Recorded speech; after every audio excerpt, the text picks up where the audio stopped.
Hello everyone, welcome to my channel నేర్చుకో. So friends, మీరు కానీ నా ఛానల్ని సబ్స్క్రైబ్ చేసుకోకపోతే సబ్స్క్రైబ్ చేసుకోండి. సో మనం మన ప్రీవియస్ వీడియోలో మల్టీ లెవెల్ ఇన్హెరిటెన్స్ ఇంకా హైరార్చికల్ ఇన్హెరిటెన్స్ గురించి డిస్కస్ చేసినాం. సో ఈ వీడియోలో మనం డైమండ్ ఇన్హెరిటెన్స్ గురించి డిస్కస్ చేద్దాం. సో ఫస్ట్ మన హెడర్ ఫైల్ని ఇంక్లూడ్ చేసుకుంటున్నా. Hash include iostream using namespace STD semicolon. So next main ఫంక్షన్ని రాసుకుంటున్నా. Int main curly braces return 0 semicolon. So ఇప్పుడు నేను మన బేస్ క్లాస్ని రాసుకుంటున్నాం. Class base curly braces public colon. So నేను పబ్లిక్ మోడ్లో ఒక యాట్రిబ్యూట్ని తీసుకుంటున్నా, ఇంట్ ఎక్స్ అని చెప్పేసి, ఇంట్ ఎక్స్ సెమీకాలన్. సో నెక్స్ట్ నేను ఇంకొక డిరైవ్డ్ క్లాస్ తీసుకుంటున్నా బేస్ క్లాస్ నుండి. Class derived 1 colon public base curly braces. So నేను దీని తర్వాత ఇంకొక క్లాస్ని తీసుకుంటున్నా డిరైవ్ 2 అని చెప్పేసి, మన బేస్ క్లాస్ నుండి ఇన్హెరిట్ చేస్తున్నా దాన్ని కూడా. So class derive 2 colon public base curly braces semicolon. So ఇప్పుడు నేను 2 క్లాసెస్ని డిరైవ్ చేసుకున్నా, డిరైవ్డ్ 1 ఇంకా డిరైవ్డ్ 2ని బేస్ క్లాస్ నుండి. సో ఇప్పుడు నేను ఇంకొక క్లాస్ని డిరైవ్ చేసుకుంటా, డిరైవ్డ్ 3 అనే క్లాస్ని. So class derived 3. సో ఈ క్లాస్ని నేను డిరైవ్డ్ 3 అని తీసుకున్నా. సో ఈ క్లాస్ని నేను డిరైవ్డ్ 1 డిరైవ్డ్ 2 క్లాసెస్ నుండి ఇన్హెరిట్ చేసుకుంటా. So class derived 3 colon public derived 1 comma public derived 2 curly braces. So ఇప్పుడు మనకు డిరైవ్డ్ 3 అనేది ఎట్లా చేసినాం, డిరైవ్డ్ 1 డిరైవ్డ్ 2 తీసుకున్నాం. అంటే మనకు మన యాట్రిబ్యూట్ ఎక్స్ డిరైవ్డ్ 1లో ఉంది, అలాగే డిరైవ్డ్ 2లో ఉంది. సో ఇప్పుడు మనకు డిరైవ్డ్ 3లో మనకు 2 టైమ్స్ ఆ ఎక్స్ అనేది వస్తుంది. సో ఇది బేసికల్గా మనకి డైమండ్ ఇన్హెరిటెన్స్ అంటాం దీన్ని మనం. సో ఇప్పుడు మనము మన డిరైవ్డ్ 3 క్లాస్కి ఒక ఆబ్జెక్ట్ని క్రియేట్ చేసుకున్న, డిరైవ్డ్ 3 d3 అని చెప్పేసి. ఇప్పుడు నేను d3.x=10 అని అసైన్ చేసుకున్నా. సో ఇక్కడ మనకు అంబిగస్ స్టేట్మెంట్ ఇది అన్నట్టు. సో మనం అక్కడ ఈ ఎక్స్ అనేది మనం డిరైవ్డ్ 1లో ఎక్స్కు అసైన్ చేస్తున్నామా లేదా డిరైవ్డ్ 2లో ఎక్స్కి అసైన్ చేస్తున్నామా అని. సో ఇది మనకు ఈ ప్రాబ్లం అనేది ఉంటుంది మన డైమండ్ ఇన్హెరిటెన్స్లో. సో ఈ ప్రాబ్లమ్ని మనం ఎలా సాల్వ్ చేయాలో అది కూడా చూద్దాం. సో ఫస్ట్గా నేను మన ఎక్స్ని ప్రింట్ చేసుకుంటున్నా. సో ఈ కోడ్ని నేను రన్ చేస్తున్నా. సో ఇక్కడ మనకి ఎర్రర్ అనేది వచ్చింది. So request for member x is ambiguous. So ఇక్కడ మనకి ఇది అంబిగస్ స్టేట్మెంట్, ఎందుకంటే మన ఎక్స్ డిరైవ్డ్ 1లో ఉంది, డిరైవ్డ్ 2లో ఉంది. సో ఈ పర్టికులర్ ఎక్స్ అనేది మనం దేన్ని కన్సిడర్ చేసుకోవాలనేది మన కంపైలర్కి అర్థం కాదు. సో దీన్ని మనం ఇప్పుడు ఎలా సాల్వ్ చేస్తామంటే, మనం ఆ క్లాస్ నేమ్ని యూజ్ చేసుకోవచ్చు. క్లాస్ నేమ్ ఇంకా స్కోప్ రిజల్యూషన్ ఆపరేటర్. సపోజ్ నేను ఇక్కడ ఈ ఎక్స్ని డిరైవ్డ్ 1 ఎక్స్గా వాడుతున్నాం అనుకో, derived 1 scope resolution operator x=10 అని. సో ఇక్కడ మనం డిరైవ్డ్ 1లో ఉన్న ఎక్స్కి 10 అనేది అసైన్ చేసినాం, 10 అనే వాల్యూని. సో ఇప్పుడు మనకి ఏం ఎర్రర్స్ ఉండో సో మనం సక్సెస్ఫుల్గా రన్ చేసుకోవచ్చు. అలాగే మన ఎక్స్ యొక్క వాల్యూని కూడా ప్రింట్ చేసుకుంటున్నాం అవుట్లో. సో ఇప్పుడు ఈ కోడ్ని నేను రన్ చేస్తే మనకు అవుట్పుట్లో 10 అని ప్రింట్ అయిపోయింది.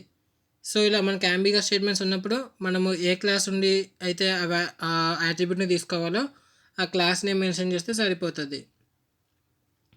సో మనకు డిరైవ్డ్ 2లో కూడా ఎక్స్ అనే అట్రిబ్యూట్ ఉంది కాబట్టి నేను దాన్ని కూడా తీసుకొని దానికి 20 అనే వాల్యూని అసైన్ చేసిన. సో ఈ కోడ్ని ఇప్పుడు నేను రన్ చేస్తే నాకు 10 అనేది ప్రింట్ అయిపోయింది. సో మన డిరైవ్డ్ 2లో ఉన్న ఎక్స్కి మనం ప్రింట్ స్టేట్మెంట్ రాసుకోలేదు.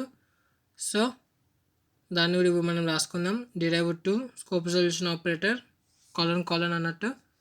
సో ఇప్పుడు ఈ కోడ్ నేను రన్ చేస్తే నాకు 10 ఇంకా 20 రెండు వాల్యూస్ కూడా ప్రింట్ అయిపోయినాయి. సో ఇది మనకు డైమండ్ ఇన్హెరిటెన్స్ అన్నట్టు. సో ఫస్ట్ మనం బేస్ క్లాస్ తీసుకున్నాం. సో ఆ బేస్ క్లాస్ నుండి డిరైవ్డ్ 1 డిరైవ్డ్ 2ని ఇన్హెరిట్ చేసుకున్నాం. సో ఆ డిరైవ్డ్ 1 డిరైవ్డ్ 2 నుండి మనం డిరైవ్డ్ 3ని ఇన్హెరిట్ చేసుకున్నాం. సో ఇది మనకు డైమండ్ స్ట్రక్చర్లో ఉంది. సో అందుకని చెప్పి దీన్ని మనం డైమండ్ ఇన్హెరిటెన్స్ ప్రాబ్లం అని అన్నాం. సో నెక్స్ట్ మనం మన డైమండ్ ఇన్హెరిటెన్స్కి ఇంకొక సొల్యూషన్ ఉంది, అదేంటంటే వర్చువల్ బేస్ క్లాస్ అని. సో ఇప్పుడు మనం ఆ వర్చువల్ బేస్ క్లాస్ గురించి డిస్కస్ చేసుకుందాం. సో ఇప్పుడు నేను మన యాష్ ఇంక్లూడ్ రాసుకుంటున్నా. Hash include iostream using namespace STD semicolon. So ఇప్పుడు మన మెయిన్ ఫంక్షన్ని రాసుకుంటున్నాం. Int main curly braces return 0 semicolon. So మళ్ళీ మనం మన డైమండ్ ఇన్హెరిటెన్స్ స్ట్రక్చర్ తీసుకుందాం అంతా. సో అన్ని క్లాసెస్ని కూడా రాసుకుందాం. Class base curly braces public int x. So దాని తర్వాత నేను డిరైవ్డ్ 1 క్లాస్ని రాసుకుంటున్నా. Class derived 1 colon. సో దీన్ని మనం మన బేస్ క్లాస్ నుండి ఇన్హెరిట్ చేసుకుందాం.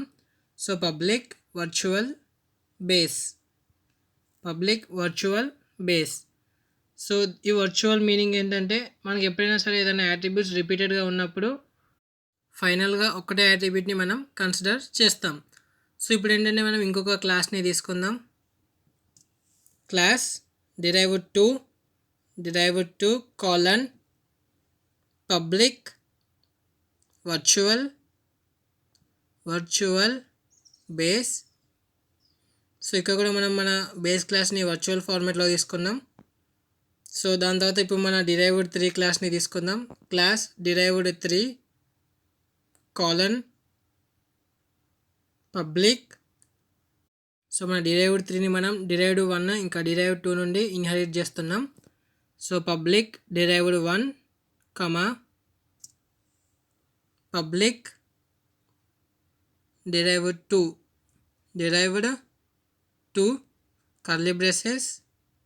సో మనం డిరైవ్డ్ 1 ఇంకా డిరైవ్డ్ 2 నుండి మన డిరైవ్డ్ 3ని ఇన్హెరిట్ చేస్తున్నాం. సో మన డిరైవ్డ్ 1 డిరైవ్డ్ 2లో మనం వర్చువల్ బేస్ నుండి ఇన్హెరిట్ చేసుకున్నాం కాబట్టి మనకు ఒకటే వాల్యూని కన్సిడర్ చేసుకుంటాం ఒకవేళ మనకు మల్టిపుల్ రిపీటెడ్ యాట్రిబ్యూట్స్ వస్తాయి. సో ఇప్పుడు నేను మన డిరైవ్డ్ 3 క్లాస్కి ఆబ్జెక్ట్ని క్రియేట్ చేసుకున్నా. Derived 3 d3. సో మన డిరైవ్డ్ 3లో మన ఎక్స్ యాట్రిబ్యూట్ ఉంటుంది కాబట్టి d3.x = 10 అని అసైన్ చేసుకున్నా. దాని తర్వాత ప్రింట్ చేస్తున్నా d3.x cout యూస్ చేసి. సో మన కోడ్ని రన్ చేసుకుంటే మనకి ఏం ఎర్రర్స్ లేవు, ఎందుకంటే మనం ఇక్కడ వర్చువల్ బేస్ క్లాస్ని యూజ్ చేసుకున్నాం కాబట్టి. సో మనం ముందేం చేసినాము, మనం ఆ క్లాస్ నేమ్ ఇంకా స్కోప్ రిజల్యూషన్ ఆపరేటర్ వాడినాం, కానీ ఇక్కడ అదేం వాడకుండా కూడా మనకు ఏం ఎర్రర్స్ రాలేదు, ఎందుకంటే ఇక్కడ మనం వర్చువల్ బేస్ క్లాస్ని యూజ్ చేసుకున్నాం. సో ఇది మనకు సెకండ్ సొల్యూషన్ అన్నట్టు డైమండ్ ఇన్హెరిటెన్స్ చేస్తున్నప్పుడు ఏం ఎర్రర్స్ రాకుండా ఉండడానికి. సో నెక్స్ట్ మనం ఇంకొకటి ఎగ్జాంపుల్ తీసుకుందాం. సో అదేంటంటే order of execution of constructors ఇంకా డిస్ట్రక్టర్స్. సో మనం ఇన్హెరిటెన్స్ యూజ్ చేసి కన్స్ట్రక్టర్ డిస్ట్రక్టర్స్ ఏది ఫస్ట్ ఏది లాస్ట్ అనేది చూద్దాం. So ash include iostream using name space std semicolon. దాని తర్వాత మెయిన్ ఫంక్షన్ని రాసుకున్న ఇంట్ main curly braces return 0 semicolon.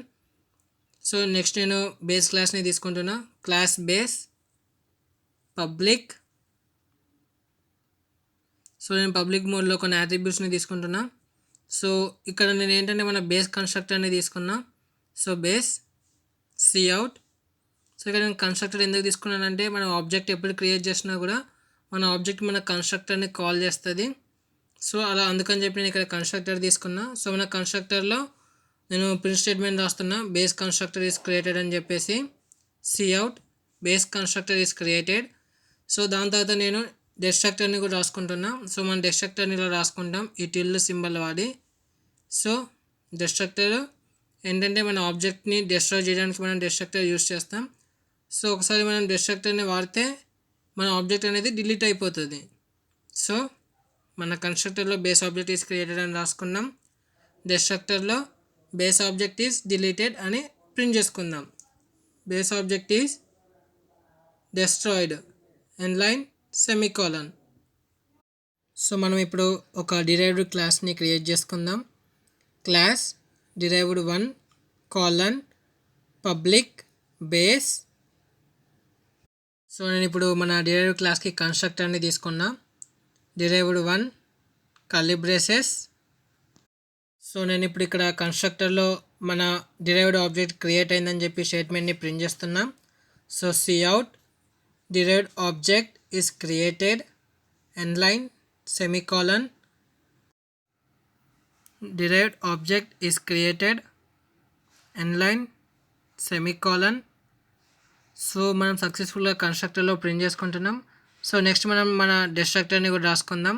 Destructor derived 1 curly braces cout derived object is destroyed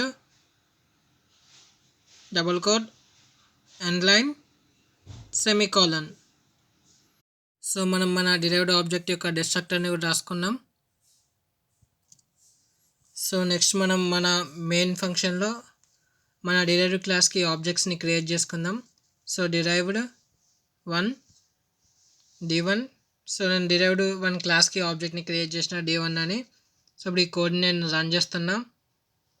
so మనకు ఫస్ట్ మన బేస్ ఆబ్జెక్ట్ క్రియేట్ అయింది, దాని తర్వాత డిరైవ్డ్ ఆబ్జెక్ట్ క్రియేట్ అయింది, దాని తర్వాత డిరైవ్డ్ ఆబ్జెక్ట్ డిస్ట్రాయ్ అయింది, దాని తర్వాత మన బేస్ ఆబ్జెక్ట్ అనేది డిస్ట్రాయ్ అయింది. సో ఎప్పుడైనా సరే లాస్ట్లో క్రియేట్ అయిన ఆబ్జెక్టే ఫస్ట్ డిస్ట్రాయ్ అవుతుంది. సో ఫ్రెండ్స్, మీకు కానీ వీడియో నచ్చినట్టయితే లైక్ చేయండి, షేర్ చేయండి, అలాగే మన ఛానల్ని కూడా సబ్స్క్రైబ్ చేసుకోండి. Thank you for watching. Keep learning.